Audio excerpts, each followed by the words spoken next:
Deuxième sorte de sacrifice d'offrande, le sacrifice personnel. Ici, il y a un problème. Ici, ça cause toujours des problèmes. C'est possible, facile d'un chrétien ou une chrétienne de donner tous ses biens matériels, mais de ne pas donner sa vie en Jésus. Beaucoup de gens ont été baptisés, beaucoup de gens ont devenu des serviteurs de Dieu, beaucoup de gens travaillent et en l'église, beaucoup de gens prient, viennent régulièrement à l'église, mais leurs vies ne sont pas en Christ. La Bible dit, c'est si quelqu'un est à Christ, il est devenu une nouvelle créature. Les choses anciennes sont passées, voici toutes choses sont devenues nouvelles. Mais nous avons aujourd'hui dans nos églises des gens qui vivent encore l'ancienne vie. Leur vie de l'autre fois, lorsqu'ils étaient encore des païens, c'est seulement cette vie-là qu'ils mènent ça jusqu'aujourd'hui à l'église. Alors, ils donnent des offrandes, ils donnent des biens matériels, ils font toutes les choses, ils servent aussi le Seigneur. Ils sont devenus utiles dans l'œuvre de Dieu, mais inutiles devant le maître de l'œuvre qui est Dieu. Bien aimé, si tu sers Dieu, tout en étant utile dans l'œuvre, mais inutile devant le maître, sache que tu n'auras pas la récompense, tu ne seras jamais payé, parce que à ce jour-là, il te dira que je ne vous ai jamais connu, vous le serviteur de l'iniquité.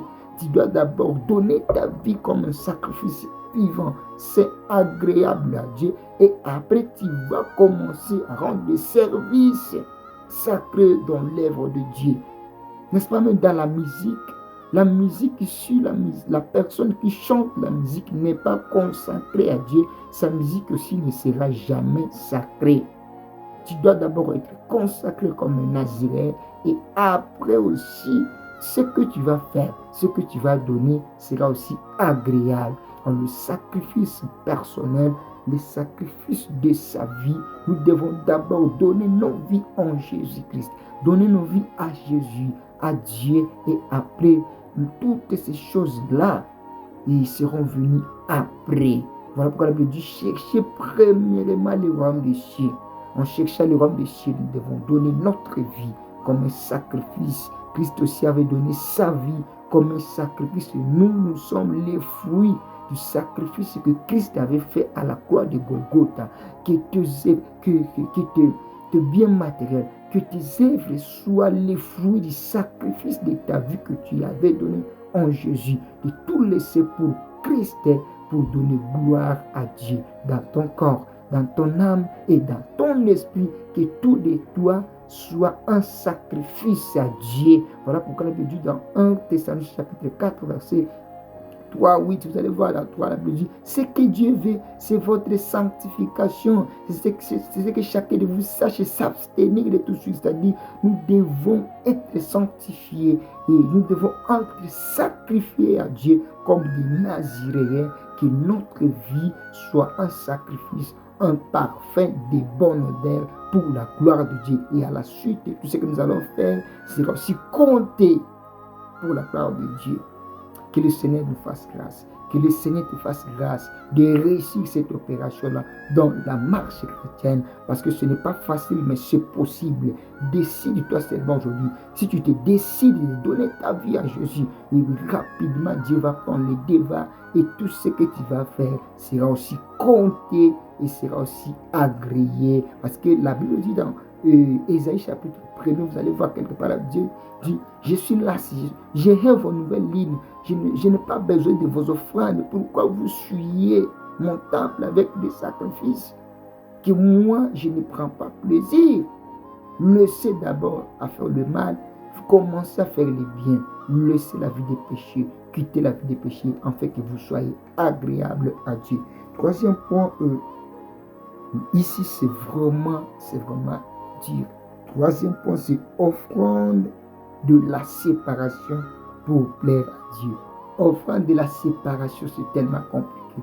Nous avons plusieurs gens dans l'église, dans la marche chrétienne, qui n'ont pas cette capacité-là de se séparer des choses qui ne donnent pas gloire à Dieu. C'est tellement difficile. Nous avons des péchés chéris à nous. Nous avons des habitudes chroniques. nous avons des habitudes ethniques donc, que nous avons reçues là où nous sommes grandis, là où nous avons fréquenté des choses que nous avons vécues, c'est là aussi. Et c'est installé dans nos vies, nous a donné l'habitude, un comportement et coutumier de faire des choses de la même manière, même si nous sommes en Dieu. Bien aimés, nous devons nous séparer de toutes les choses qui n'honorent pas Dieu. Quelqu'un peut vous demander pardon, peuvent se repentir, mais pour quitter cette vie-là, ça devient un problème.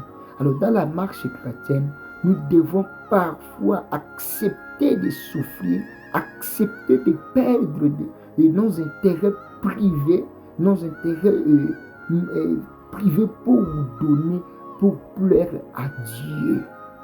Si tu n'arrives pas à ce niveau-là, ce sera compliqué, ce sera difficile pour toi de vivre la main et la gloire de Dieu. Tu dois te séparer avec des mauvais amis. Là, tu dois te séparer avec des péchés chéris. Tu dois te séparer avec des pratiques qui ne glorifient pas le nom de Dieu. Tu dois te séparer même avec des quartiers. Tu ne dois pas fréquenter partout, en tout moment.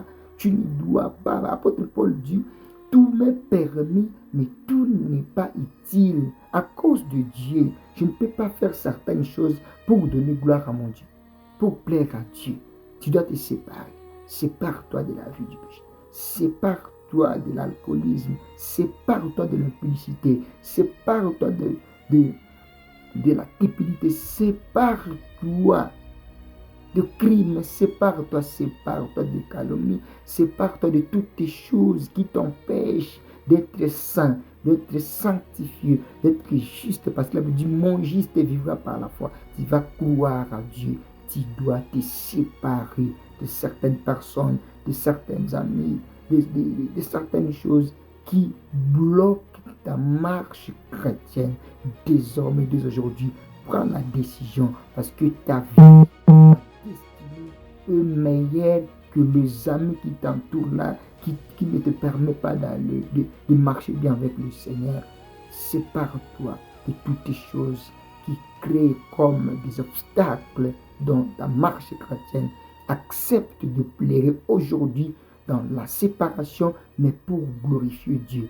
Dieu peut tout faire. Il a dit, celui qui quittera son père, sa mère, il va recevoir le centuple. Si tu te sépares avec les gens qui te conduisent dans les péchés, bien aimé, Dieu fera en sorte que tu puisses retrouver de bons amis qui vont te conduire vers le Seigneur.